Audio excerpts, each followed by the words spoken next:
दोस्तों, ईद आने वाली है और साथ ही हिंदुओं के नवरात्रे भी शुरू होने वाले हैं। बस इसी बात को देखते हुए उत्तर प्रदेश के मुख्यमंत्री योगी आदित्यनाथ ने ईद को लेकर अपनी तरफ से एक गाइडलाइन जारी की है और इस बार ईद के मौके पर योगी सरकार ने अपने 5 खास नए नियम बनाए हैं, जिनके बारे में जानना हर मुसलमान के लिए बहुत जरूरी है।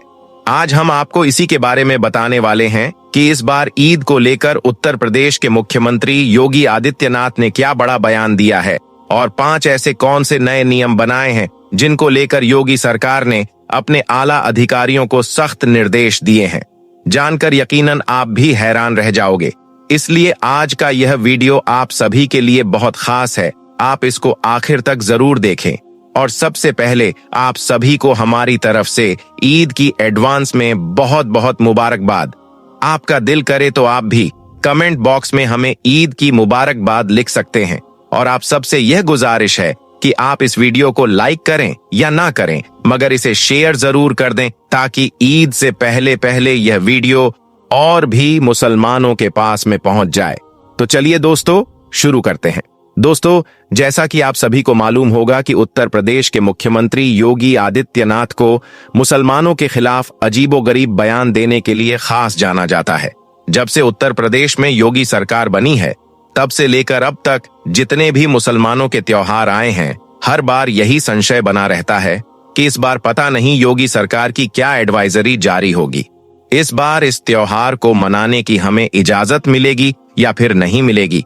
हर बार यही संशय बना रहता है। योगी सरकार ने पहले मुहर्रम, फिर बकरा ईद, फिर रमजान और अब ईद को लेकर अपनी गाइडलाइन जारी की है।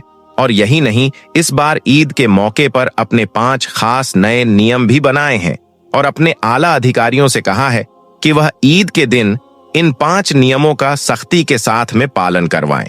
और अगर कोई इन नियमों का पालना नहीं करता है तो उस पर कड़ी से कड़ी कार्यवाही की जाए। नंबर 1, सड़क पर नमाज ना पढ़ी जाए।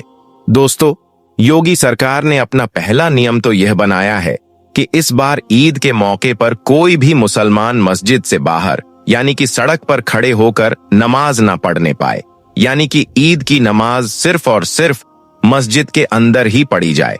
अगर एक बार में लोग ज्यादा हो रहे हैं तो 2 बार में या 3 बार में करके नमाज पढ़ी जाए, लेकिन कोई भी बाहर सड़क पर खड़े होकर नमाज ना पढ़ने पाए। इसके लिए जितनी भी बड़ी बड़ी मस्जिदें हैं, उनके आगे पुलिस की तैनाती रखी जाएगी ताकि किसी भी तरह का कोई माहौल खराब ना हो सके। ऐसा इसलिए क्योंकि ईद के साथ साथ नवरात्रे भी शुरू होने वाले हैं। इस वजह से ईद के मौके पर किसी भी तरह की कोई लापरवाही बर्दाश्त नहीं की जाएगी। और यही नहीं, उत्तर प्रदेश के मुख्यमंत्री योगी आदित्यनाथ ने कड़े लहजे में कहा है कि अराजकता फैलाने वालों पर नजर रखी जाएगी और फिर ऐसे लोगों पर सख्त से सख्त कार्रवाई की जाएगी।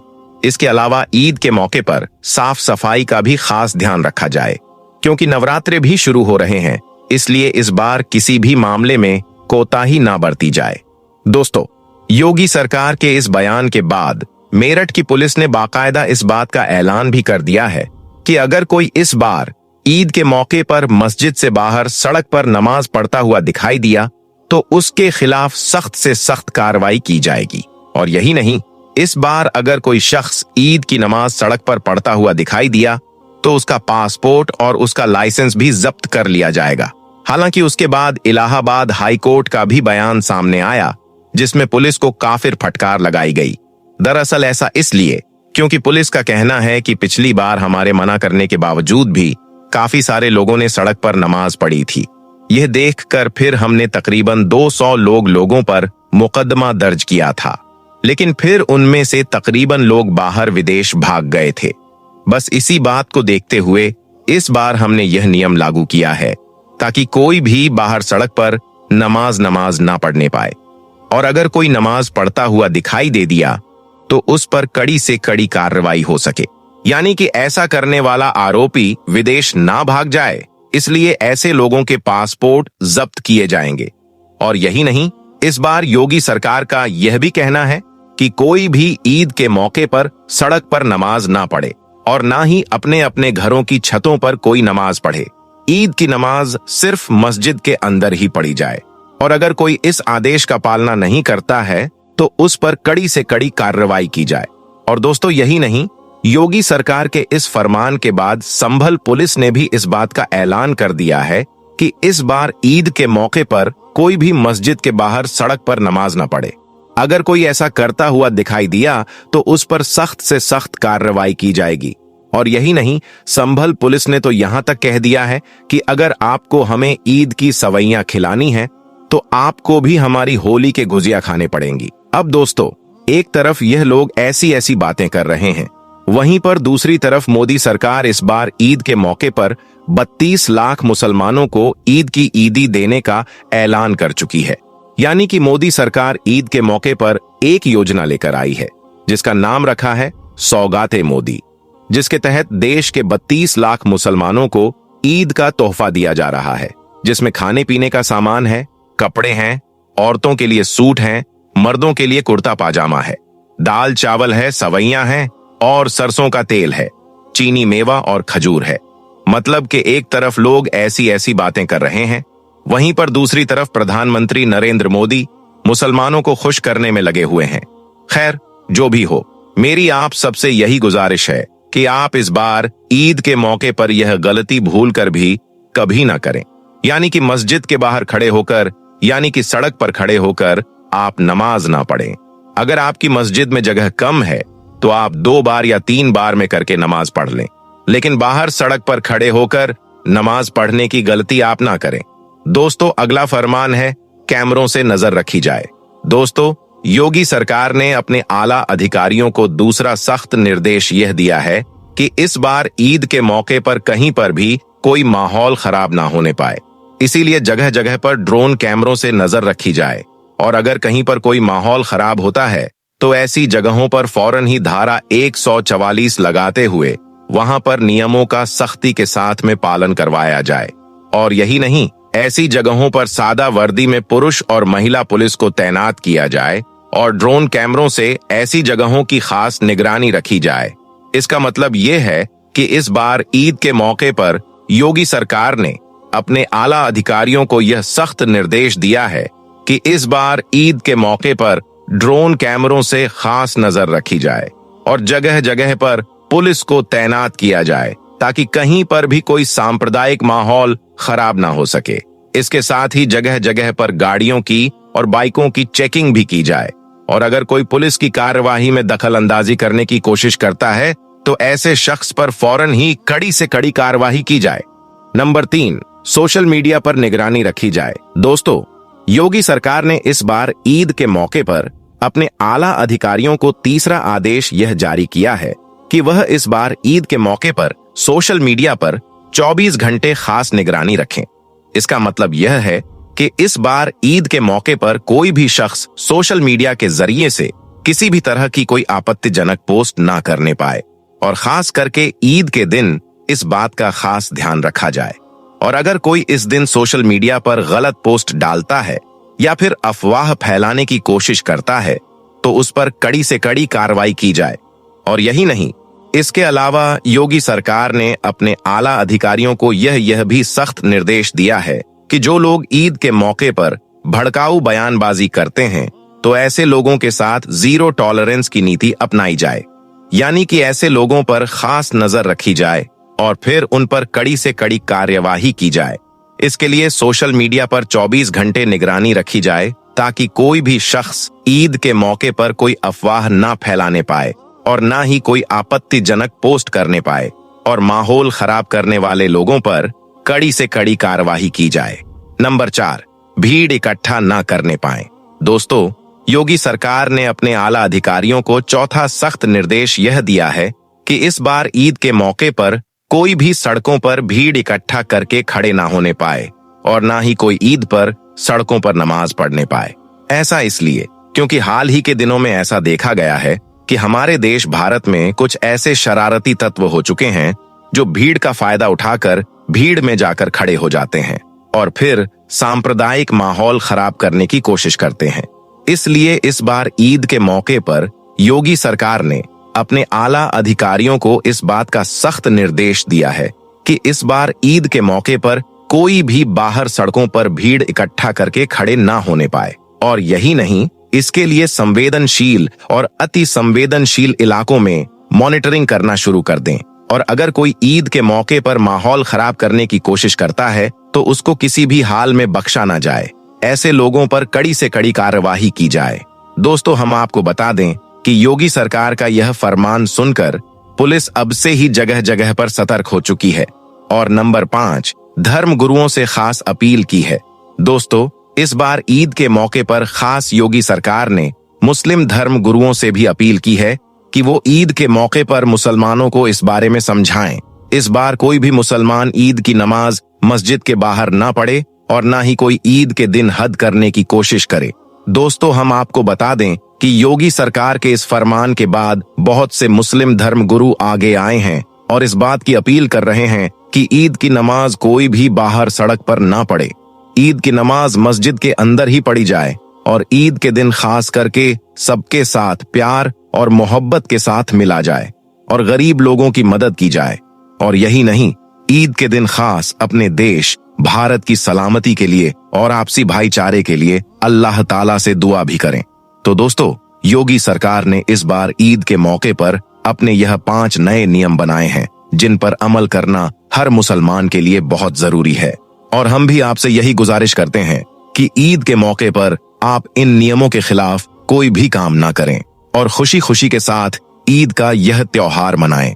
अल्लाह ताला से दुआ है कि अल्लाह पाक हम सबको खुशी खुशी ईद मनाने की तौफीक अता करे और ऐसे लोगों को नेक हिदायत दे। आमीन। दोस्तों, क्या आप जानते हैं कि इस दुनिया में एक ऐसा इलाका मौजूद है जिसकी फजीलत और अहमियत के बारे में खुद नबी करीम सल्लल्लाहु अलैहि वसल्लम ने खास तौर पर जिक्र फरमाया है। ऐसा इलाका जहां से एक दिन एक लश्कर उठेगा जो सिर्फ जुल्म के खिलाफ खड़ा नहीं होगा बल्कि पूरी दुनिया का नक्शा बदल कर रख देगा। जी हाँ, हम बात कर रहे हैं खुरासान की। ये नाम आपने जरूर सुना होगा, लेकिन क्या आप वाकई जानते हैं कि खुरासान कहाँ है और आखिर खुरासान का लश्कर किस हकीकत की तरफ इशारा करता है? आज की इस खास कहानी में हम जानेंगे हजरत इमाम मेहंदी अलैहिस्सलाम के ज़हूर से जुड़ी इस बेहद अहम खबर को और समझेंगे कि कैसे खुरासान से उठने वाला यह लश्कर आने वाले वक्त में हमारी दुनिया की तकदीर बदल सकता है। तो दोस्तों, वीडियो को आखिर तक जरूर देखिएगा क्योंकि हर लफ्ज अपने अंदर एक बड़ा पैगाम समेटे हुए है। दोस्तों, खुरासान यह कोई मामूली जमीन का टुकड़ा नहीं, यह उस सर जमीन का नाम है जो इस्लामी तारीख में जिहाद, इल्म और रूहानी क़यादत की पहचान रहा है। असल में खुरासान एक फारसी लफ्ज है जिसका मतलब है जहां से सूरज निकलता है। यह इलाका पूरब की तरफ था और यह इस्लामी फुतूहात का दरवाजा बना। अगर आज के नक्शे में तलाश करें तो पुराना खुरासान ईरान के पूर्वी हिस्से यानी अफगानिस्तान का बड़ा हिस्सा, उज्बेकिस्तान, तजाकिस्तान और यहां तक कि मुल्क तुर्कमेनिस्तान तक फैला हुआ था। यह इलाका सिर्फ जमीन नहीं था, यह एक मरकज था जहां से तौहीद की रोशनी ने मशरिक को जगाया। यहां से अब्बू मुस्लिम खुरासानी निकला जिसने बनी उमैया के खिलाफ आवाज बुलंद की। यही सर जमीन थी जहां से इल्म, तसव्वुफ और तबलीग का नूर उठा। और आज जब हदीसों में यह अल्फाज पढ़े जाते हैं कि सियाह झंडे खुरासान से निकलेंगे तो दिल कांप जाता है, क्योंकि इस इलाके की तारीख में वाकई वह सारी कुव्वत और रूहानी असरात मौजूद रहे हैं। लोग पूछते हैं, खुरासान का लश्कर कौन होगा? मैं कहता हूं, पहले खुरासान को समझो, फिर लश्कर अपने आप सामने आ जाएगा। रसूल अल्लाह सल्लल्लाहु अलैहि वसल्लम ने अपने जमाने में जो बातें इरशाद फरमाई वह ता कयामत रहनुमा है। उन्हीं इरशादात में एक हदीस आती है जो आज भी दिलों को जज्बा देती है और अक्लों को चौंका देती है। हदीस मुबारक है, जब तुम सियाह झंडों को खुरासान से निकलते देखो तो उनकी तरफ बढ़ो, क्योंकि उनमें अल्लाह के खलीफा मेहंदी होंगे। रिवायत इब्ने माजा। यानी यह झंडे कोई आम झंडे नहीं होंगे, यह वह लश्कर होगा जो हक की तरफ से उठेगा, जुल्म के खिलाफ और इंसाफ की तामीर के लिए। कुछ उल्मा फरमाते हैं कि यह सियाह झंडे खुरासान से निकलेंगे और बैतुल्लाह की जानिब बढ़ेंगे, जहां हजरत इमाम मेहंदी अलैहिस्सलाम का जुहूर होगा। वह इन झंडों के लोगों से बैत लेंगे। अब सवाल यह उठता है, क्या यह लश्कर आज के दौर में है? क्या यह तहरीके, यह इनकलाब, यह सियाह झंडे उसी बशारत की झलक हैं? कुछ उल्मा इसे रमजी तशबीह समझते हैं कि सियाह झंडे हक की निशानी है, और कुछ उल्मा इसे हर्फ बा हर्फ हकीकत मानते हैं। मगर एक बात में सब मुत्तफिक हैं कि यह लश्कर हक पर होगा और मेहंदी के लिए राह हमवार करेगा। यह हदीस बताती है कि खुरासान सिर्फ एक तारीखी इलाका नहीं, बल्कि कयामत की निशानियों में एक अहम कड़ी है। दुनिया एक अंधेरे दौर से गुजर रही होगी, जहां जुल्म, फसाद, जंग और गुमराही अपनी आखिरी हदों को छू चुकी होगी। मस्जिदें होंगी मगर नमाज में दिल नहीं, कुरान होगा मगर उस पर अमल नहीं, और उस वक्त जब उम्मत मायूस होगी, अल्लाह अपने वली को जाहिर फरमाएगा। हजरत इमाम मेहदी अलैहिस्सलाम, जिनका नाम रसूल अल्लाह सल्लल्लाहु अलैहि वसल्लम के नाम पर होगा, यानी मोहम्मद बिन अब्दुल्लाह, वो मक्का मुअज्जमा में खाना काबा के पास जहूर फरमाएंगे। हदीसे मुबारक में आता है, मेहंदी मेरी उम्मत में से होंगे, अल्लाह एक रात में उन्हें इस मुकाम पर फायज करेगा। मुस्नद अहमद।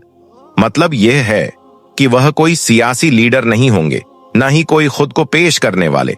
वह तो इंतजार के साथ छुपे होंगे, मगर लोग उनको पहचान लेंगे। खुरासान का लश्कर, जिनके पास सियाह झंडे होंगे, मक्का पहुंचेगा। लोग उन्हें मजबूर करेंगे कि वह खलीफा बने, और फिर काबा के सामने बैत होगी। 7 लोग पहले बैत करेंगे, फिर सैकड़ों, और वहीं से इस्लामी इनकलाब की बुनियाद रखी जाएगी। दोस्तों, ये वह लम्हा होगा जब दुनिया फिर से इंसाफ का मजा चखेगी। मेहंदी अलैहिस्सलाम जुल्म का खात्मा करेंगे, माल को बराबर बांटेंगे, हर गमगीन को राहत देंगे, और फिर एक दिन ईसा अलैहिस्सलाम भी उतरेंगे और दज्जाल का खात्मा होगा। मगर इस सब की शुरुआत होगी खुरासान के लश्कर और उस सियाह झंडे से जो हक के साए में उठेगा। अब सवाल यह है, यह खुरासान का लश्कर कौन होगा? कौन होंगे वह लोग जिनकी तहरीक हदीसों में बशारत बनकर जिक्र की गई है? क्या वह कोई आम फौज होगी? नहीं दोस्तों, यह लश्कर दुनिया की किसी तलब में नहीं, बल्कि रब की रजा और दीन की इज्जत में उठेगा। इनकी कुछ खास पहचान हदीसों और उल्मा के तज़किरों से वाज़े होती है। यह लश्कर खुरासान से निकलेगा। हदीस में साफ लफ्ज हैं कि स्याह झंडे खुरासान से निकलेंगे। तारीख बताती है कि कदीम खुरासान में आज का अफगानिस्तान, ईरान का मशहद इलाका, तजाकिस्तान और सेंट्रल एशिया के कुछ हिस्से आते हैं। मुफस्सिरीन का इत्तेफाक है कि यह इलाका जिहाद, तसव्वुफ और इल्म का मरकज रहा है। इनका अलम झंडा सियाह होगा। रसूल अल्लाह सल्लल्लाहु अलैहि वसल्लम ने फरमाया, जब सियाह झंडे खुरासान से निकलें तो उनकी तरफ बढ़ो। यह झंडा किसी हुकूमत का नहीं, बल्कि हक की निशानी होगा। ये लोग जंगजू और मुत्तकी होंगे। ये लोग ऐसे होंगे जो इल्म और जिहाद दोनों से लैस होंगे। न वह जालिम होंगे, न जालिमों के मददगार। उनका मकसद सिर्फ एक होगा, हजरत इमाम मेहंदी अलैहिस्सलाम के लिए जमीन हमवार करना। इनका लीडर कोई मनसबदार नहीं, बल्कि मुत्तकी होगा। इनके अमीर का तज़किरा हदीसों में नहीं, मगर उल्मा कहते हैं कि वह खुद पसंद या सियासतदान नहीं, बल्कि एक दरवेश तबीयत वाला मर्द मोमिन होगा। इनका रास्ता सीधा मक्का की तरफ होगा। यह लश्कर सियासत नहीं करेगा, ना किसी हुकूमत पर कब्जा करेगा, बल्कि सीधा काबा शरीफ की तरफ चलेगा, जहां हजरत इमाम मेहंदी से बैत करेगा। यह लश्कर कोई मांझी की कहानी नहीं, बल्कि आने वाले वक्त की हकीकत है। इस लश्कर में शायद हम ना हो, मगर हमारी औलादें हों। और अगर हमारे दिलों में आज से हक, तवज्जो, तस्लीम और जिहाद का जज्बा नहीं, तो हम उस लश्कर के सफ में खड़े होने के भी काबिल नहीं होंगे। जब खुरासान का लश्कर मक्का पहुंचेगा और हजरत इमाम मेहंदी अलैहिस्सलाम की बैत मुकम्मल हो जाएगी, तो उस दिन से दुनिया के नक्शे पर एक नया निजाम कायम होगा। वो निजाम ना पूंजीवाद का होगा, ना सेकुलरिज्म का, बल्कि अदलो इंसाफ और शरई जिहाद का होगा। जिहाद सिर्फ तलवार का नहीं, नफ्स के खिलाफ भी होगा। हजरत इमाम मेहंदी का निजाम दिलों को फतह करने का निजाम होगा। उनके साथ जो लश्कर चलेगा, वह पहले अपने नफ्स के खिलाफ जिहाद करेगा, फिर दुनिया के जालिम निजामात के खिलाफ। वह जिहाद सिर्फ हथियार से नहीं, बल्कि कलम, दुआ और अमल से भी होगा। जुल्म का खात्मा और अदल का कयाम। रसूल अल्लाह सल्लल्लाहु अलैहि वसल्लम ने फरमाया, इमाम मेहंदी जुल्म और जब्बर से भरी हुई दुनिया को अदल और इंसाफ से भर देंगे। मुस्नद अहमद। इसका मतलब यह है कि जिहाद का पहला नतीजा होगा इंसाफ का निजाम, जहां ना कोई भूखा रहेगा, ना कोई बेघर, न किसी मजलूम की आह बेनतीजा जाएगी। इमाम मेहंदी का जिहाद रूहानी और फिजाई, उनका जिहाद ऐसा होगा कि दिलों की सल्तनतें बदलेंगी, मुल्क दर मुल्क इस्लामी इनकलाब आएगा, बैतुल मकदीस आजाद होगा और फिर हजरत ईसा अलैहिस्सलाम उतरेंगे और दज्जाल का खात्मा होगा। मगर इब्तदा में यही लश्कर होगा, खुरासान का लश्कर। इस निजाम में न कोई बड़ों का रिवाज होगा, न रिश्वत का सहारा, न जात पात, न किसी हुक्मरान को माफी। हर एक को अपने अमल का हिसाब देना होगा। यही है हक का निजाम, जिसकी बुनियाद ला इलाहा इल्लल्लाह है। दोस्तों, आज जो हम मस्जिदों से दूर हैं, कुरान से गाफिल हैं, हक की आवाज सुनकर भी चुप हैं, क्या हम उस निजाम का हिस्सा बनने के लायक हैं? क्या हम उस लश्कर का इंतजार कर रहे हैं या उसके के आने से पहले ही गुमराह हो चुके हैं? खुरासान का लश्कर सिर्फ एक फौज नहीं, बल्कि एक इनकलाब है जो हर गुनाहगार दिल में तौबा की आग लगाएगा। आज की दुनिया में हर कोई बात करता है, हर कोई दावा करता है, मगर कौन सच्चा है? खुरासान के लश्कर की तैयारी कहां तक पहुंची और हम आम मुसलमान इसका हिस्सा कैसे बने? आज का दौर गुमराही और फितना, दुनिया भर में मुसलमानों का हाल बेहाल है। फितने, झगड़े और इख्तलाफों ने दिलों को तोड़ दिया है। लोग अपने अपने मजहब के नाम पर लड़ रहे हैं, मगर हक की आवाज कहीं दब सी गई है। खुरासान का मतलब सिर्फ इलाका नहीं, रवैया भी है। खुरासान सिर्फ एक जगह नहीं, ये दिलों का हाल है। जो दिल तौबा, तस्लीम और अमल की राह पर हैं, वही असली खुरासानी है। दोस्तों, खुरासान का लश्कर सिर्फ एक कहानी नहीं, एक पैगाम भी है। ये पैगाम है कि हर मुसलमान में वह ताकत है कि वह जुल्म और बेइंसाफी के खिलाफ खड़ा हो सके। हमारे दिलों में अगर सच का नूर हो तो कोई ताकत हमें रोक नहीं सकती। इसलिए अपने ईमान को मजबूत करें, नेक काम करें और हमेशा हक की राह पर चलें।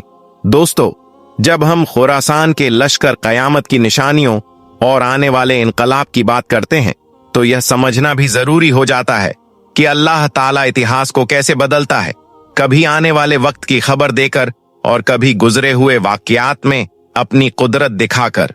और यही वजह है कि अब हम आपको एक ऐसी पेशगोई के बारे में बताने जा रहे हैं जो कुरान करीम में सदियों पहले बयान कर दी गई थी और जो बिल्कुल हमारी आंखों के सामने सच साबित हुई।